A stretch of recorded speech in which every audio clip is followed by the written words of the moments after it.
For the Millennial Way Show, I'm Ismael Trevino. Our next guest is a serial entrepreneur, an inventor, a philanthropist, an artist, an author of The Innovation Stack, building an unbeatable business one crazy idea at a time. Actually, he's the co-founder of the Square and served as the chairman of its board until 2010 and still served on the board of directors. In 2011, his iconic card reader design was inducted into the Museum of Modern Art. Our next guest also founded Invisibly, an ambitious project to rewire the economics of online content. In 2016, he's a deputy chair of the St. Louis Federal Reserve.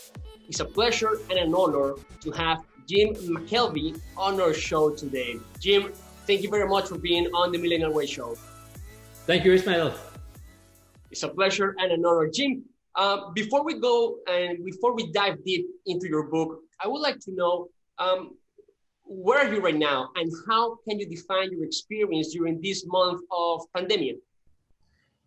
So I'm in my office in St. Louis, Missouri. The only other person who's come into the office today was the cleaning lady.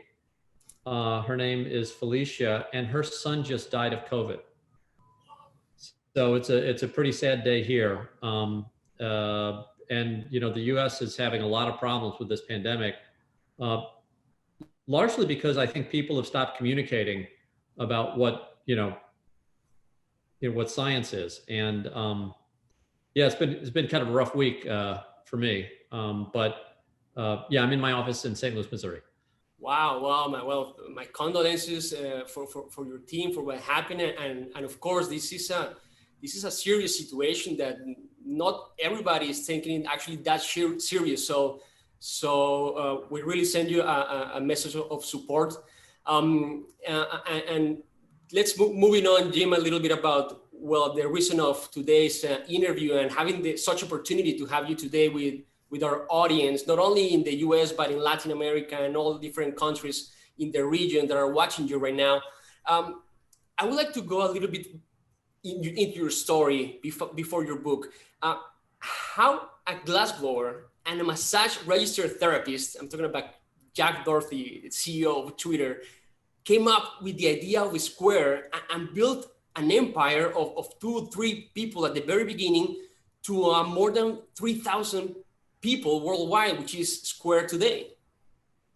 Yes, so we have over 3,000 employees. What we did was we discovered a problem that had not been solved before. And I don't think at the time we appreciated how unique the Square solution was. But when we began, we were just trying to build a product that I wanted personally. And it turns out, as a small business person, I was like millions of others. Of course, there was no way of knowing that millions of people would want this product because there was no product for them. So I guess I get into this in the book, and that is this idea that if you're going to build something truly new, you don't get to do market studies in advance. You can't study a market that hasn't been created yet. Let's talk about your book, The Innovation Stack. What is exactly an innovation stack? So an innovation stack is a term I coined to explain a phenomenon that happened at Square. So when my company was still a startup, this was back in 2014, Amazon attacked us. And when they did that, we were pretty sure that we were going to be like all the other companies that Amazon attacked, and we were just going to die. Now, not to say that we gave up, but if you looked at the history of startups that have been attacked by Amazon, when Amazon copies your product and then they undercut your price, in every case that we'd found, the company had disappeared. And so we were very nervous. But what happened in Square's case was we fought Amazon for about a year.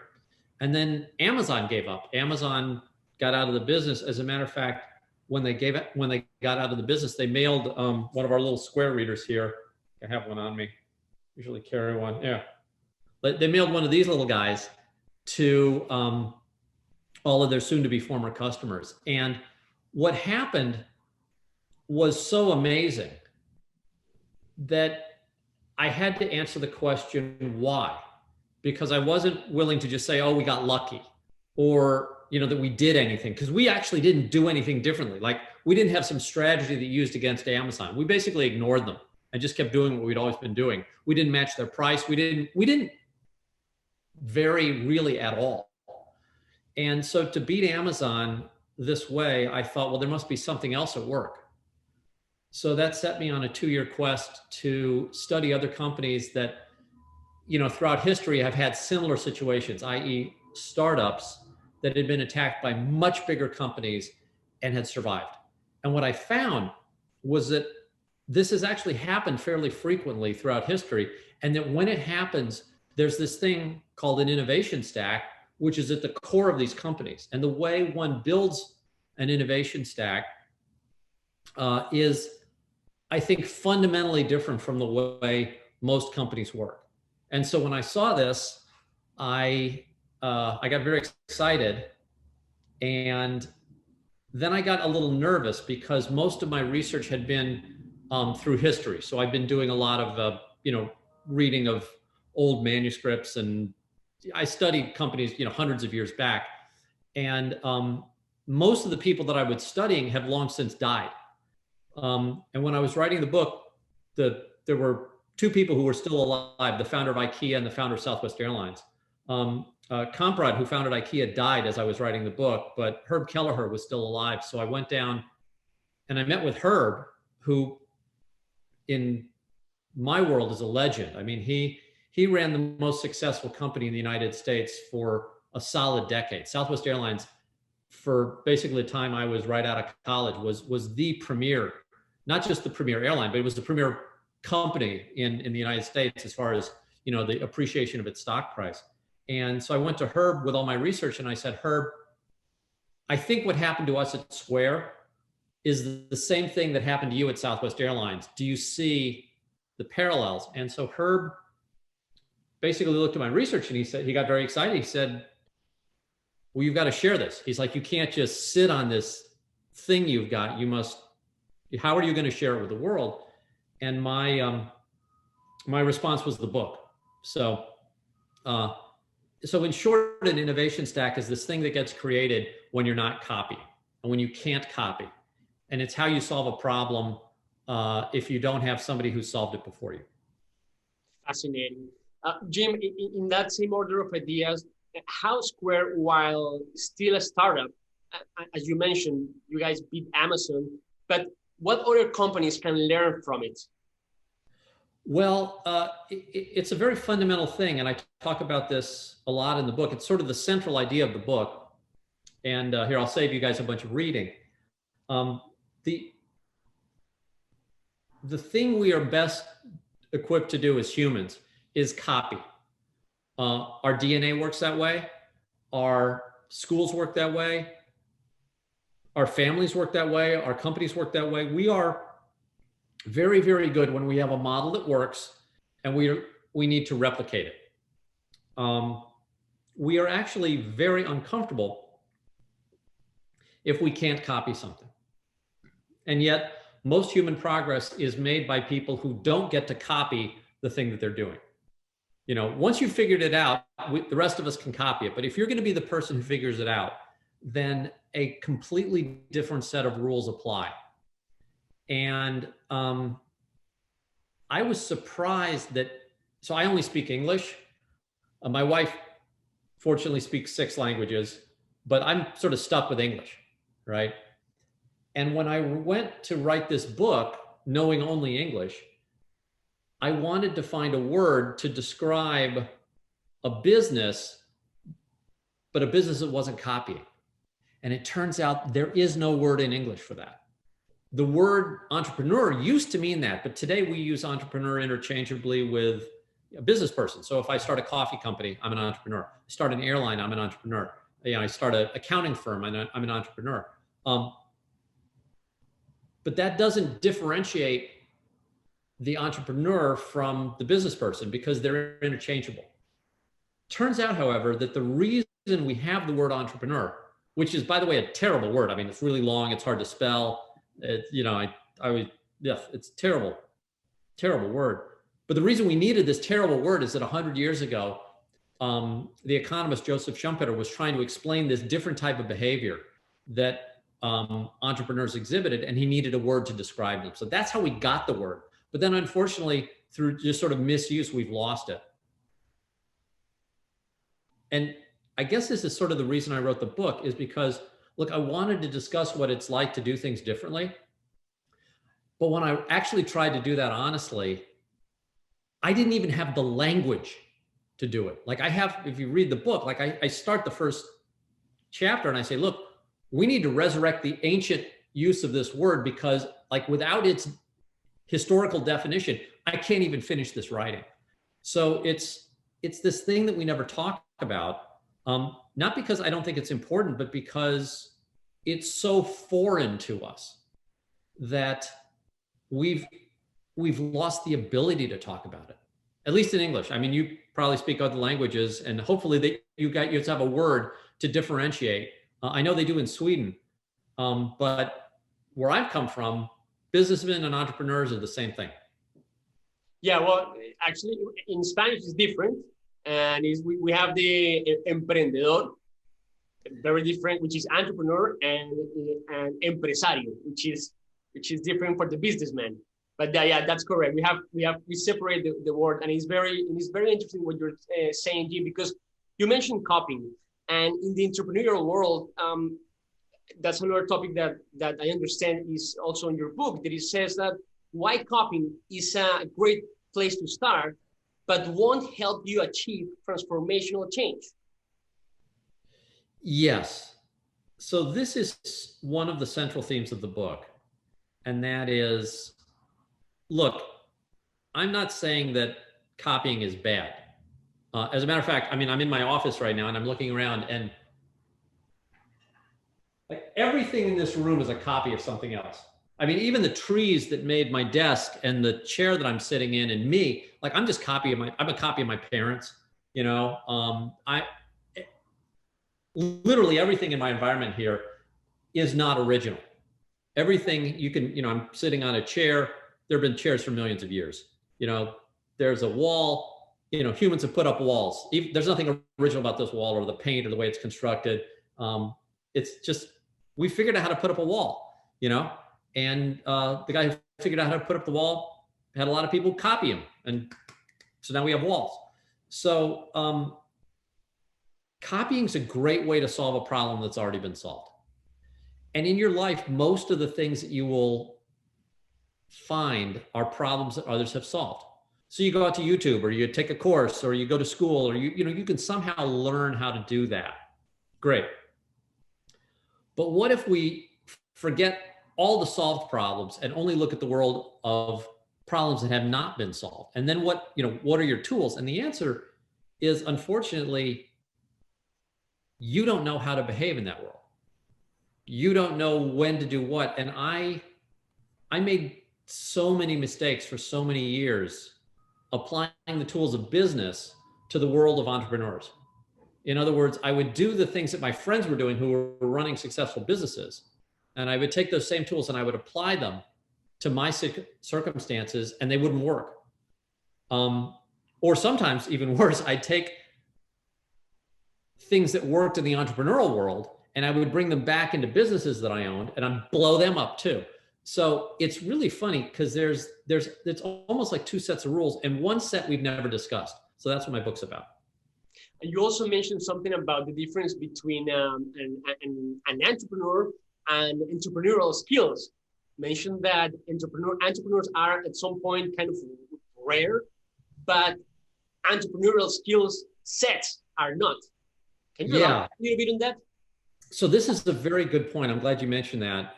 Most interviewers never ask me that, but it's a great point. And that is, I think we make a couple of mistakes in talking about innovation and entrepreneurship. The first is that we tend to make our entrepreneurs seem like heroes. We make them seem like they're these super intelligent or super energetic or rich or smart or young or old or like whatever sort of superlative we apply to them that separates them from us. And I think that's a huge mistake, because in my research and in my life, like, these are not super special people. I mean, they're special in the sense that when they were given the chance to do something new, they didn't quit. But with the exception of that, they didn't have any sort of superhero powers. And unfortunately, it's very easy once you've been successful and they hand you the microphone and say, well, you're worth billions of dollars and your companies are super successful. You tend to tell your hero story. Oh, I did this and I'm great. And, like all that crap. At least according to my research, that's not how it goes. Most of the people that I've seen who are incredibly successful, they don't have different qualities. What they have is they had a different path. They ended up usually accidentally on an entrepreneurial path. And when I say accidentally, I mean that they were trying to copy something that worked, but they couldn't for some weird reason. And because they were prevented from copying, they had to invent these tools that the entrepreneur uses. And I think it's a little bit easier to use those tools if you kind of know that they're required. But in fact, none of the people who I studied had my book. So, and I didn't have my book when I was writing. As a matter of fact, I didn't even sort of figure out what had happened to me until, 2 years after it happened. So I don't like the hero story.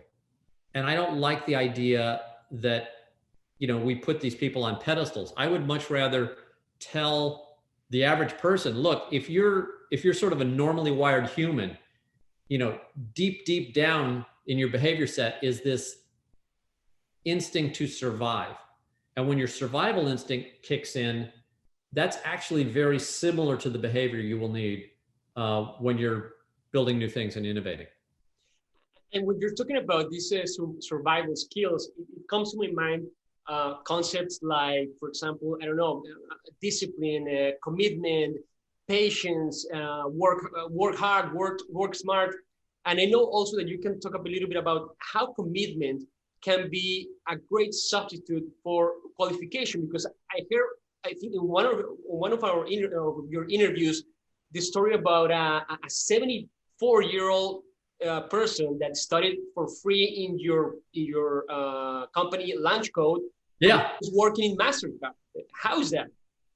Yeah. So actually, I'm wearing the Launch Code T-shirt today. I'll that's the rocket. So this is a nonprofit that I started 7 years ago, and we train people for free to become programmers. And you think, okay, no big deal. But it turns out it is a big deal because we train people and we let anybody in the door. So we don't care what you look like, what your age is, or anything. And we get a lot of sort of underrepresented groups. We get a lot of people who are Black. We get a lot of people who are female. We get a lot of people who are over 30. And these are groups that are typically not stereotypical programmers. But if you actually look at the hiring biases of programs, it's the number one problem is not race, and it's not age, and it's not it's not race, and it's not gender. It's actually age. The age bias in programming is the single biggest problem. And we got a guy who was 74 years old, a job, and as a programmer. And you think about that, most people when they're 74 are retiring as opposed to starting a new career. But this guy was very good, and he's now working at MasterCard. And it's interesting because the way Launch Code was created was we built an innovation stack at Launch Code that allowed us to take people who you would not think of as being able to get programming jobs, and we got them programming jobs. And we do things a little differently, but it's working great. And it's actually one of the more meaningful things that I've been involved with in the last few years. That's amazing. That's an amazing story. I want to go back to the Square story.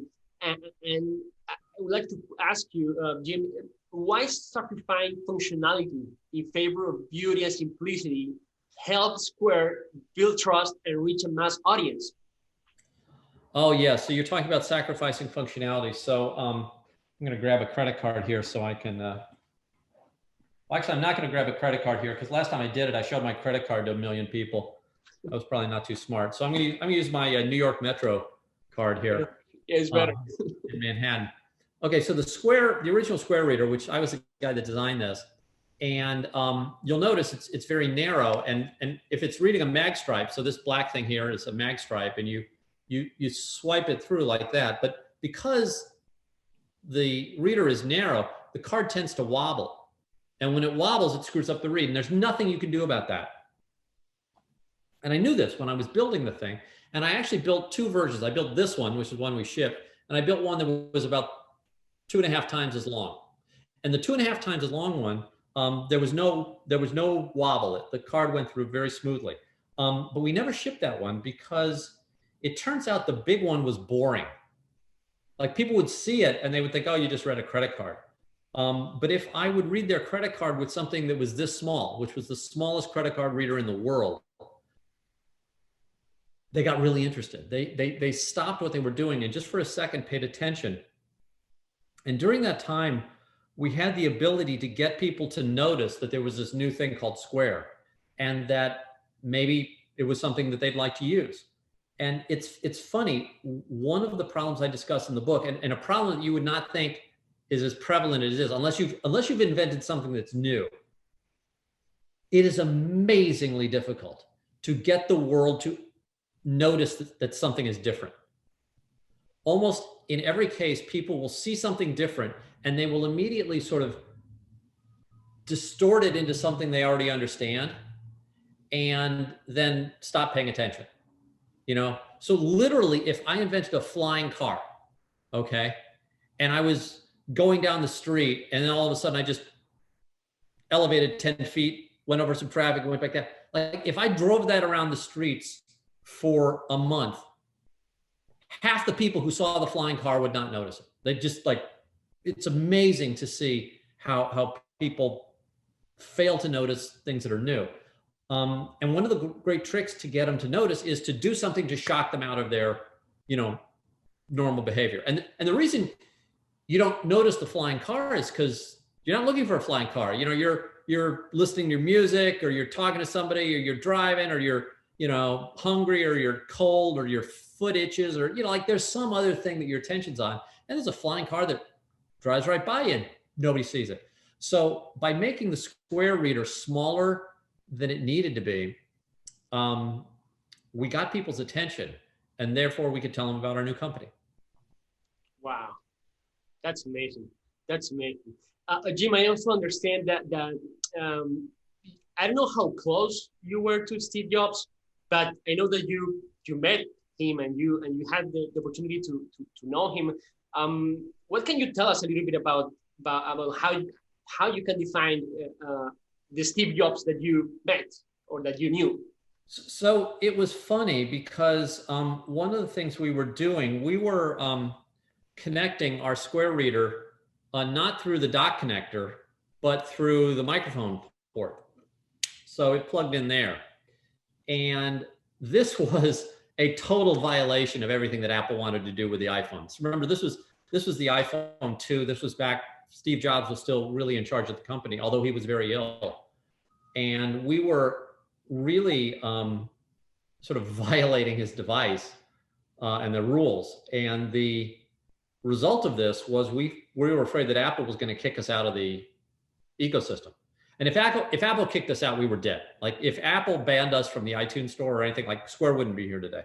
So what happened was our plan was to basically show Steve the product and then hope that he liked it. And if Steve liked it, he would keep the rest of Apple's lawyers away, and that's actually not what happened. What happened was we got a meeting with Steve, and I was very nervous because I'm the guy that has to build the hardware. So Jack was doing software, I was doing the hardware. So, and if you know anything about Steve Jobs, he was a design fanatic. And like when Bill Gates showed him like the original Microsoft Zune, Jobs wouldn't touch it. He was like, oh, that's too ugly for me to even touch, and here I got to put a piece of hardware in this guy's hands. And I was freaked out. So I believe in copying, and I believe in copying great people. So I thought, oh, well, I'll just copy Steve. So I went into the Apple store and I started looking around at all the stuff that Apple was selling, and it was all made out of aluminum, computers and the monitors, and I was like, oh, okay, Steve likes aluminum, right? So I thought I'd make something out of aluminum, and I made the original square reader out of a block of solid aluminum, and got it working. And then I handed it to Jack to do the test, because Jack was the one who was going to fly out and meet with Steve. I handed it to Jack, and I was like, here, look, works perfectly. And then Jack took it and he tried it, and it didn't work. He gave it back to me, and I was like, no, look, it works great, And then I handed it back to Jack, and Jack would, no, it doesn't work, Jim. And we went back and forth like this. What turned out happening, because the reader would rotate in the microphone port. And this rotation sort of messes you up unless you're used to it. Now, I'm used to it, so I just swipe like that. I don't touch the reader. But Jack, because he was a little less familiar with it, would pinch it with his fingers, and he'd hold it like that. And when he held it, aluminum's electrical conductor, and by just doing this, the reader would, it would pick up his heartbeat. So I made basically not a card reader, but a cardiac reader. So we discovered this problem, and I immediately switched to plastic. But it turns out, Ishmael, the demo with Steve never happened. We were scheduled for it, and then Steve got ill. He was basically dying, and we never got to meet with Steve. Neither Jack nor I ever met him. We were prepared to, and he was prepared to, and the whole thing got canceled. But it was interesting, because I think that still may have saved us, because the Apple management was very aware of everyone that Steve was taking meetings with, because he wasn't taking many meetings. So if Steve met with you, that meant there was something important about your company. And just the fact that we were on his calendar probably kept the lawyers off our ass.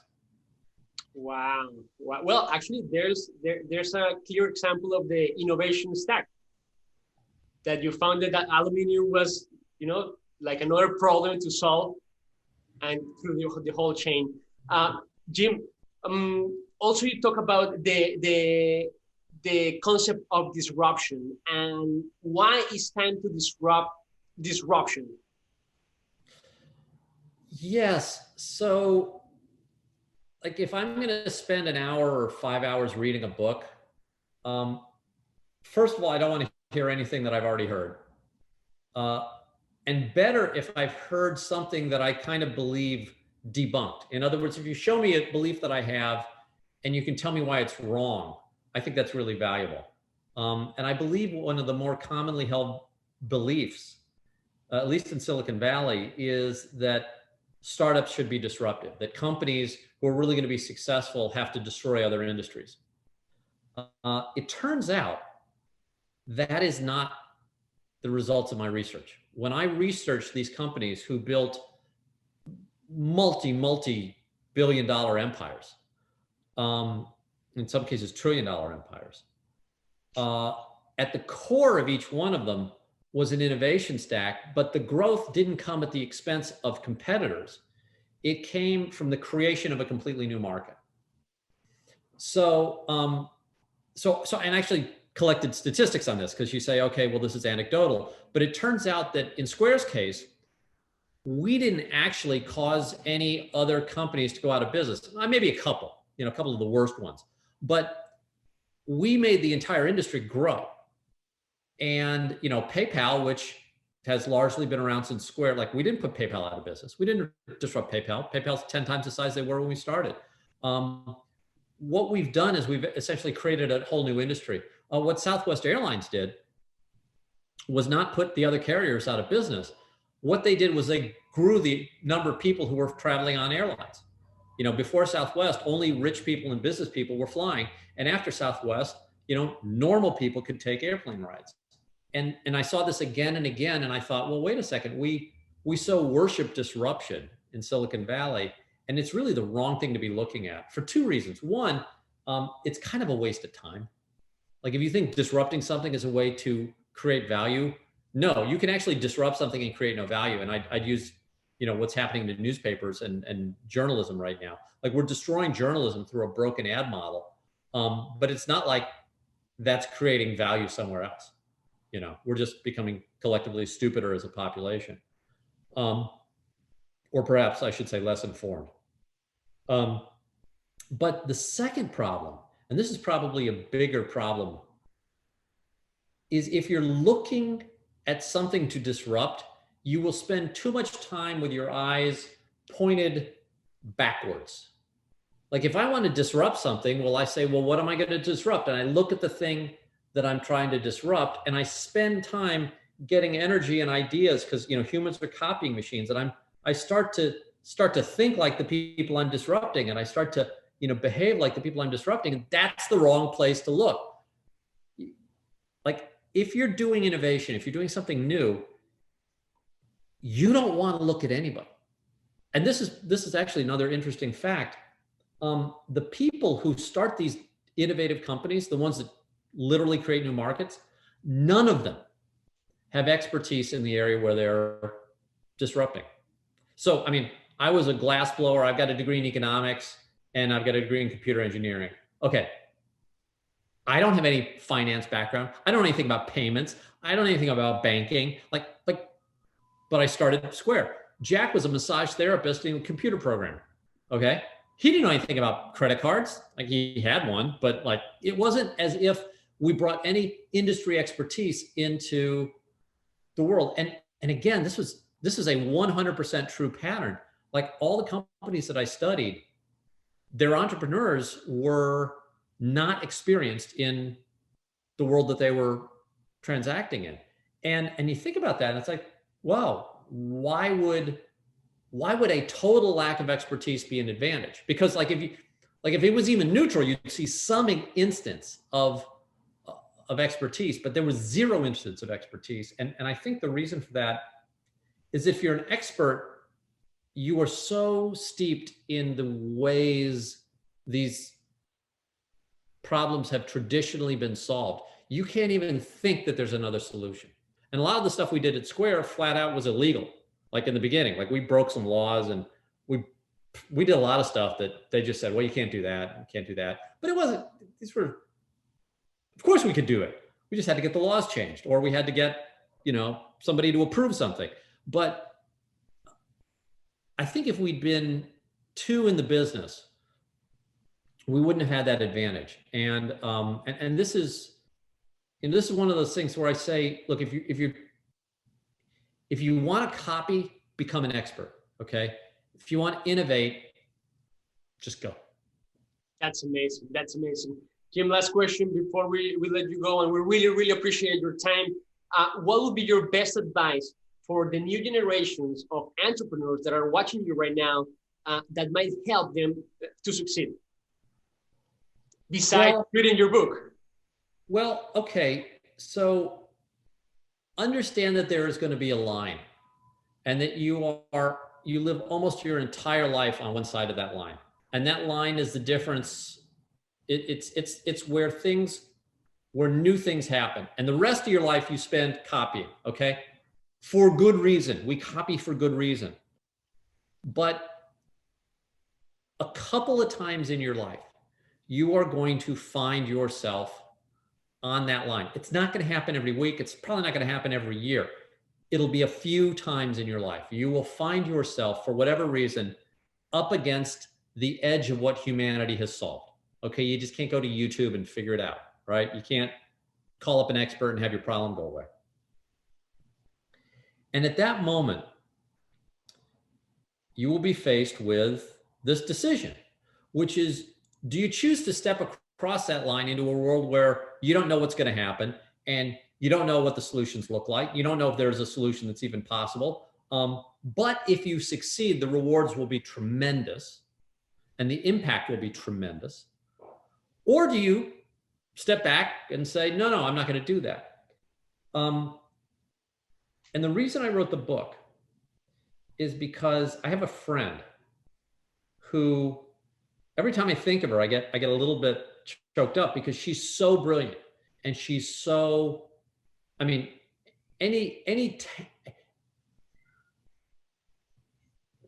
any possible sort of good word you could stick on this lady is appropriate. She's brilliant. She's got a master's degree from probably one of the best universities in the world. Tremendous perseverance, tremendous dedication, tremendous heart, highly ethical. It's just all these superlatives. But when she finds a problem that she's never, that she can't copy the solution, she stops and she says, I can't do this because I'm not qualified. Like, I'm not qualified to do this. And my message is, look, the first time humanity does anything, it will be done by an unqualified person. Right? The Wright brothers, they flew their first airplane. Were either of them qualified to be a pilot? No, it's not that they could be. Now, it's funny because like I'm literally studying, right, my piloting skills, right? I've been flying for 10 years and I still say, I'm a pilot. I'm qualified. I've passed all these tests. You know, I'm a better pilot than the Wright brothers were. Oh, but that's because I've had nearly a century of people to copy from and all this infrastructure. If you're going to do something the first time, you're going to be unqualified and you're going to feel weird. And there is a set of rules when you're in that world that I want people to know. And that's why I wrote the book. And that's why I wanted to spread the word that, look, you don't always have to settle for what's already been done. Jim McElvey, co-founder of Square, serial entrepreneur, inventor, philanthropist, artist, and author of The Innovation Stack. Thank you very much for being today on the Millennial We Show. We really appreciate it. Ishmael, what a pleasure. Thanks again. Have a good one. Thank you. You too. Bye-bye.